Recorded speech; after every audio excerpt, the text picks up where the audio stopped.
Tinjauan dapati hanya 2 daripada 10 rakyat Malaysia pakai penutup mulut dan hidung.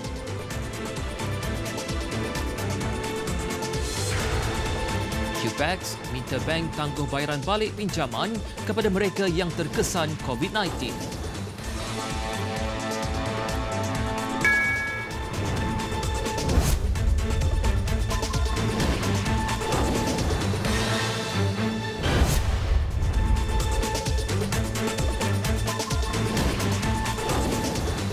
Bismillahirrahmanirrahim. Assalamualaikum warahmatullahi wabarakatuh dan salam sejahtera. Berita TV9 jam 8 malam edisi Ahad 15 Mac 2020 bersama saya Muhammad Taufik Muhammad Noh.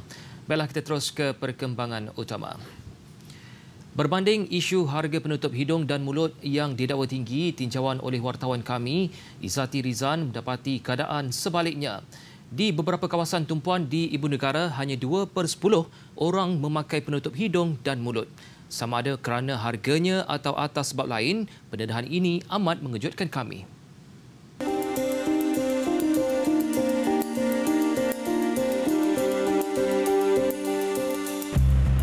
Tinjauan pertama saya di LRT Masjid Jamek. Aktiviti berlangsung seperti biasa. Kenyataannya seperti sukar ditelan. Hanya segelintir pengunjung memakai penutup hidung dan mulut. Situasi sama turut dilihat di dalam perkhidmatan awam LRT. Seperti tidak ada apa-apa berlaku, bilangan individu memakai penutup hidung dan mulut masih jauh lebih rendah. Malah yang membawa anak kecil pun tidak melakukannya. Semakan saya dengan pegawai LRT bertugas, katanya nisbah penumpang yang memakai penutup hidung dan mulut cuma 10% sahaja. Temu bual saya dengan beberapa penumpang terbabit mendedahkan kenyataan itu. I believe the God. If the God, Allah give us, sick means definitely sick will come. So tak perlu beli mask lah? Saya tak perlu. Kenapa? Sebab? Walaupun saya sudah umur 70 tahun, basuh tangan ada. Kebersihan utama saya utamakan. Kebersihan saya utamakan, tapi saya ini saya tak pakai. Ada dry tapi tak nak pakai. Tak nak pakai? Tak selesa. Tak selesa. So ada tengok kesedaran orang pakai mask ni macam mana? Nampak sama. Sama je. Sama. Tak ada takut corona ke tak corona ke? Tahu lah. Tak ada. Macam biasa je. Actually nak pakai face mask tadi keluar, tapi face mask dah tak ada. Actually dah ada beli tapi dah tak boleh reuse. So nak beli baru dah tak ada stok dah dekat luar farmasi. So tak ada benda lain, so bawa hand sanitizer je lah. Di pavilion, sebuah pusat beli belah utama di Ibu Negara, sama juga keadaannya. Pelancong juga dilihat selesa, tidak bertopeng dan melancong seperti biasa. Sebab suspek dekat Malaysia tak ramai pun. Dan saya rasa tak perlu pakai pun. Sebab dia bukan, sebab kita, udara kita panas, cuaca kita panas. Dia tak sama macam cuaca di luar negara sejuk. Dia akan hidup dalam cuaca sejuk. Cuaca panas, dia cepat mati. Jadi sebagai langkah pencegahan, apa yang abang buat, bang? Cuci tangan, jangan pegang mulut, jangan ni, ikut apa yang Kementerian Kesihatan bagi tahu lah. Pemerhatian saya juga mendapati ada yang cuba menjana pendapatan dengan menjual penutup hidung dan mulut di tepi jalan. Individu ini misalnya mampu mengaut untung berlipat kali ganda apabila menjual penutup hidung dan mulut dengan harga mahal. Pemakaian topeng muka merupakan salah satu langkah pencegahan. Namun jika pemakaiannya salah, ia mungkin tak berkesan. Ini termasuk jika anda menyentuh muka dengan tangan ketika anda memakainya. Oleh itu, jadilah pengguna yang bijak. Izzati Rizan, Berita TV9.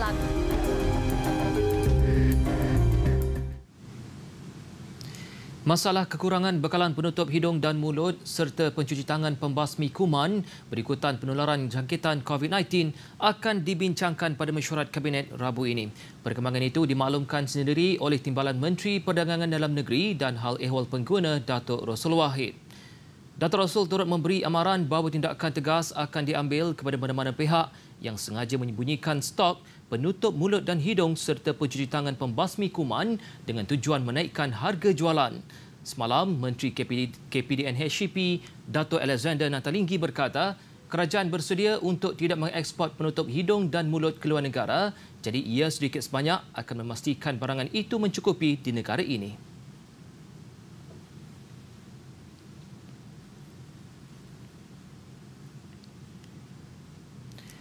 190 lagi kes baru jangkitan COVID-19 dikesan setakat jam 12.30 hari tadi. Ia menyebabkan jumlah kes yang direkodkan di negara ini turut meningkat kepada 428 kes. Berdasarkan siasatan awal, kebanyakan kes-kes baru ini adalah berkaitan dengan kluster perhimpunan tabligh di Masjid Petaling. Datuk Seri Dr. Adham ditemui selepas melawat fasiliti pintu masuk antarabangsa, Komplek Kastam, Immigration dan Kuarantin bangunan Sultan Iskandar di Johor Bahru. Dan seperti yang dilakukan kami di TV9 sejak beberapa hari lalu, Datuk Seri Dr. Adham turut menyeru agar peserta perhimpunan berkenaan menghubungi pejabat kesihatan daerah berhampiran untuk tindakan susulan.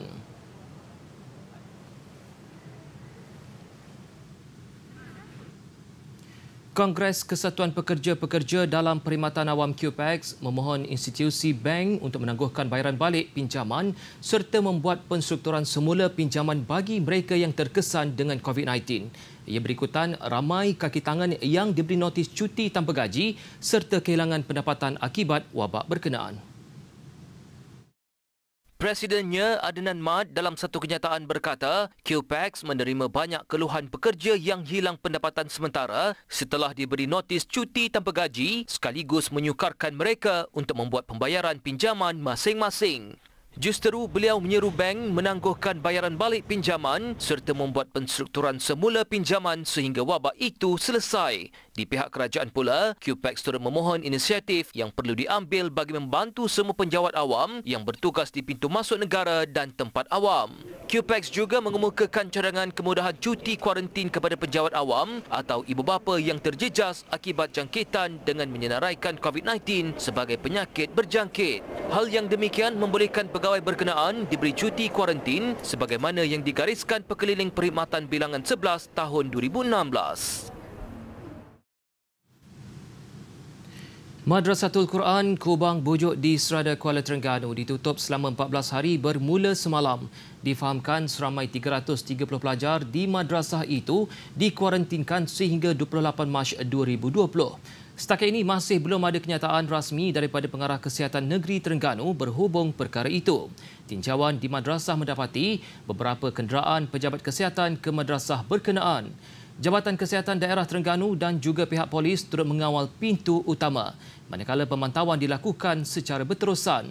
Dalam perkembangan lain, semua jumlah tabligh di Terengganu diarah menjalani pemeriksaan kesihatan susulan terdapat kes positif membabitkan peserta himpunan kumpulan itu di Masjid Sri Petaling, Selangor.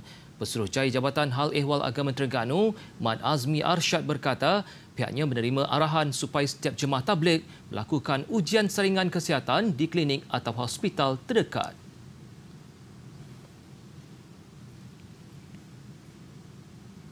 Beberapa syarikat dan hospital swasta yang dipilih Kementerian Kesihatan sudah membuka perkhidmatan pengambilan sampel COVID-19 di rumah bagi mereka yang ingin membuat ujian pengesanan penyakit itu tanpa perlu hadir ke kemudahan kesihatan. Sebaik temujanji disahkan, pasukan doktor dan jururawat akan digerakkan untuk menjalankan ujian terhadap individu di rumah tertakluk kepada caj yang dikenakan oleh pihak swasta. Minggu lalu, Kementerian Kesihatan mengumumkan 11 syarikat swasta terbabit dalam menyediakan perkhidmatan pengambilan sampel ujian COVID-19 dari rumah. Antaranya, Bukdoc, Dr. On Call, Pantai Premier Pathology, Kualitas Medical Group, Gleneagles Kuala Lumpur, Twin Tower Medical Center KLCC, juga Hospital Pantai Kuala Lumpur, Ceras, Kelang dan Air Keruh Melaka. Hospital Gleneagles Kuala Lumpur melalui notis makluman yang dikeluarkan membuka permohonan itu kepada orang ramai mengikut kriteria dan prosedur yang digariskan. Pembayaran boleh dilakukan secara online. Pantai Premier Pathology dalam kenyataannya sebelum ini memaklumkan pihaknya juga bersedia menjalankan ujian COVID-19 terhadap syarikat yang ingin menjalankan ujian kepada kaki tangan mereka di pejabat masing-masing. Keputusan ujian akan dimaklumkan kepada individu dalam 24 hingga 72 jam. Untuk maklumat lanjut, orang ramai boleh menghubungi atau melayari portal rasmi hospital swasta yang terpilih.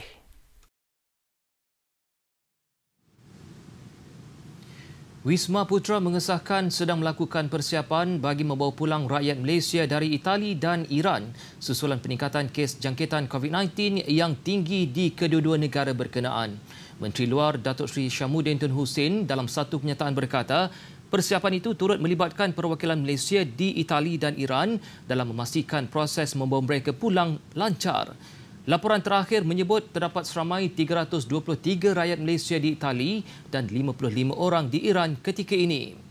Menurut Datuk Seri Syamuddin, persiapan lain yang dilakukan termasuk mengenal pasti kedudukan semua rakyat Malaysia di Itali dan Iran serta memastikan mereka mendaftarkan diri dengan pejabat kedutaan.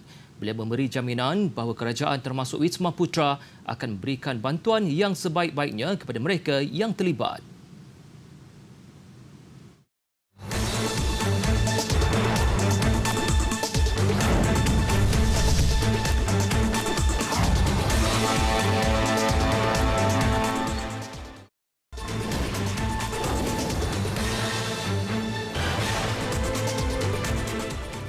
Bertemu kembali. Dua lelaki ditahan berhubung kes penipuan melibatkan transaksi urus niaga menerusi e-wallet di Kedah. Menurut Ketua Jabatan Siasatan Jenayah JSJ Komersial Kedah, Superintendent Ilyas Omar, sebanyak 25 kertas siasatan telah pun dibuka berhubung perkara itu dengan kerugian dianggarkan lebih RM600,000 hanya pada 2 bulan pertama tahun ini. Sindiket menggunakan e-wallet adalah kerana sistem sistem pembayaran tanpa tunai ini boleh digunakan 24 jam dan boleh digunakan di mana-mana ATM yang ada maps. Jadi ini kelebihan bagi sindiket apabila menggunakan e-wallet berbanding dengan mule account sebelum ini. Seorang lagi anggota sindiket terbabit masih diburu. Sindiket itu dipercayai menggunakan modus operandi menipu mangsa dengan mengaku sebagai pihak berkuasa dan meminta wang dipindahkan ke akaun e-wallet. Menurut Ilyas, suspek mendaftarkan akaun e-wallet dengan menggunakan nombor kad pengenalan individu yang berbeza. Lebih 50 orang awam dikesan membenarkan menggunakan nombor kad pengenalan tanpa sedar kerana ditawarkan imbuhan antara RM100 hingga RM300.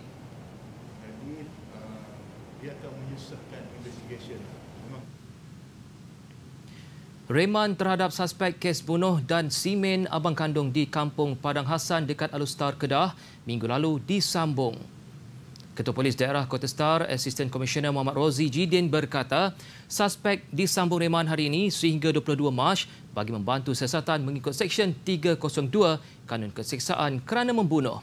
Dalam kejadian Ahad lalu, mayat seorang lelaki berusia 34 tahun ditemui dalam tong air selepas polis menahan suspek berusia 25 tahun. Suspek dan mangsa dilaporkan bergaduh sebelum mangsa meninggal dunia akibat tetakan di leher. Mayat dimasukkan ke dalam tong dan disimen.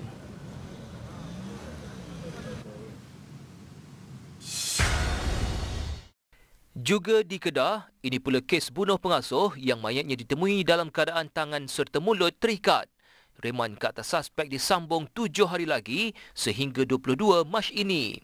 Suspek berusia 58 tahun yang juga kenal rapat kepada mangsa ditahan pada jam 10.30 malam 8 Mac lalu di Sungai Petani. Magistrat Arif Muhammad Sharif membenarkan reman terhadap suspek disambung untuk membantu polis melengkapkan siasatan.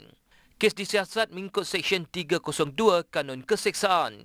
Dalam kejadian 8 Mac lalu, mayat Haziah Yip Osman, 58 tahun, ditemui oleh seorang guru wanita yang ingin menghantar anaknya ke rumah mangsa di Taman Sutera Idaman, Sungai Petani untuk diasuh. Mayat mangsa ditemui dalam keadaan tertiarap di atas lantai bersebelahan katil.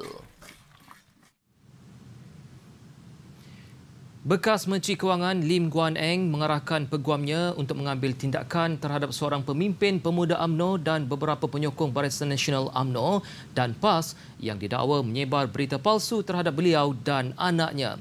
Setiausaha Agong DAP itu mendakwa pemimpin pemuda UMNO terbabit yang menggunakan nama Papa Azri memulakan penyebaran penipuan itu. Ketua Polis Negara Tan Sri Abdul Hamid Badur sebelum ini turut menafikan perkara itu. Sementara itu, Guan Eng berharap pihak polis dapat mengambil tindakan tegas dan menahan penyebar berita palsu terbabit bagi melindungi semua rakyat Malaysia.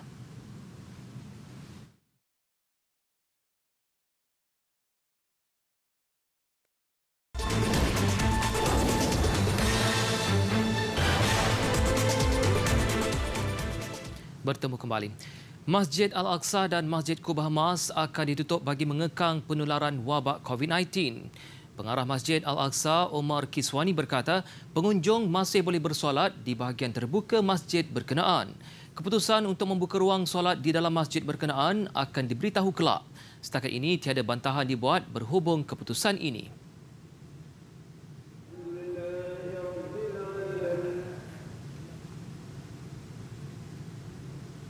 Isteri kepada Perdana Menteri Sepanyol Pedro Sanchez disahkan positif COVID-19. Begoña Gomez disahkan positif setelah membuat seringan pada Sabtu lalu. Lapor media tempatan, Begoña dan Sanchez ketika ini berada dalam keadaan yang baik. Kedua mereka berada di kediaman rasmi susulan perintah berkurung yang telah dikuatkuasakan di negara berkenaan. Dua lagi Menteri Kabinet Sepanyol dilaporkan turut dijangkiti COVID-19, termasuklah Menteri Kesesamaan Sepanyol yang telah dikuarantin bersama isterinya.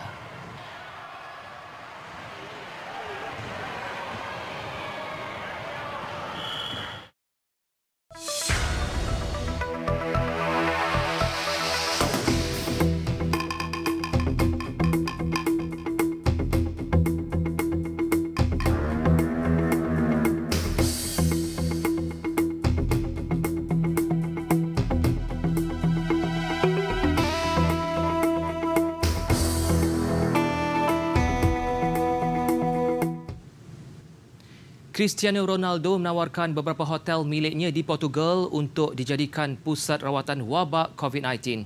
Ronaldo yang sedang menjalani proses kuarantin di rumahnya selepas rakan sepasukannya didapati positif wabak itu. Tawaran Ronaldo mendapat perhatian orang ramai di seluruh negara yang menganggapnya bersikap pemurah. Ronaldo dikatakan turut menggesa masyarakat tampil menghulurkan bantuan.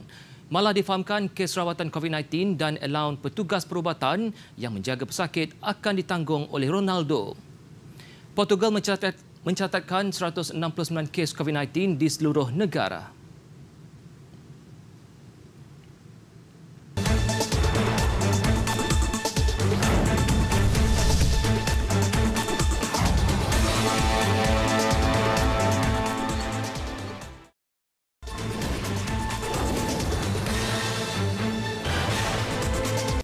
Untuk bola sepak Liga Super, Pahang mengutip 3 mata selepas menang tipis 1-0 bertemu Melaka United.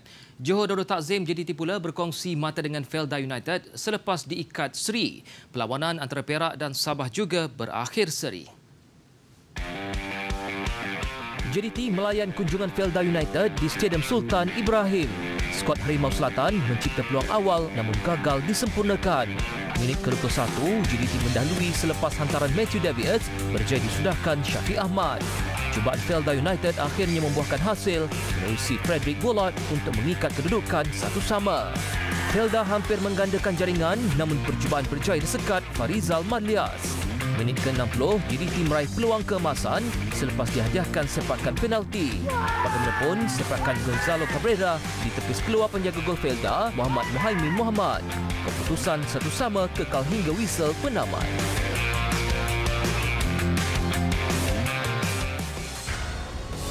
Di Stadium Hang Jebat, Melaka United gagal memanfaatkan aksi di laman sendiri apabila tewas 1-0 kepada Pahang. Beraksi dalam cuaca hujan, tiada gol dapat dihasilkan sepanjang babak pertama. Tatkala gandingan serangan Melaka United, Uche Akbar dan Sonny Norde terus memberi tekanan ke kubu Pahang pada awal babak kedua. Sebaliknya, Pahang pula yang berjaya mengejutkan tuan rumah. Dixon Wakame mencipta jaringan tunggal perlawanan pada minit ke-67.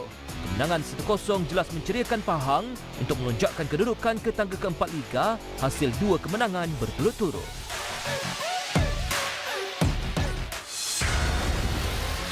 Sementara itu, di Stadium Dikas, Perak mengikat Sabah dengan keputusan seri 2-2. Seawal minit ke-5, Sabah sudah di depan selepas sepakan percuma Azizan Nordin terus menerjah gawang Perak. Bagaimanapun, kedudukan kembali seimbang apabila Syahril Fikri Mat Fauzi menjaringkan gol penyamaan pada minit ke-17. Minit ke-27, Perak sekali lagi dikejutkan dengan jaringan Sabah, kali ini menerusi Tiger Boyu yang menyudahkan hantaran Altolinus. Gawang Perak terus diasak Sabah selepas itu, namun ketangkasan penjaga gol Nasrullah Abdul Aziz dan benteng pertahanan The Bosgarus terus kental bertahan. Bersambung selepas rehat, giliran Perak pula menyerang. Dan minit ke-79 berpunca dari sepakan percuma Hafiz Ramdan, Syahril berjaya menjaringkan gol kedua pribadi dengan keputusan 2-2 kekal sehingga tamat perlawanan.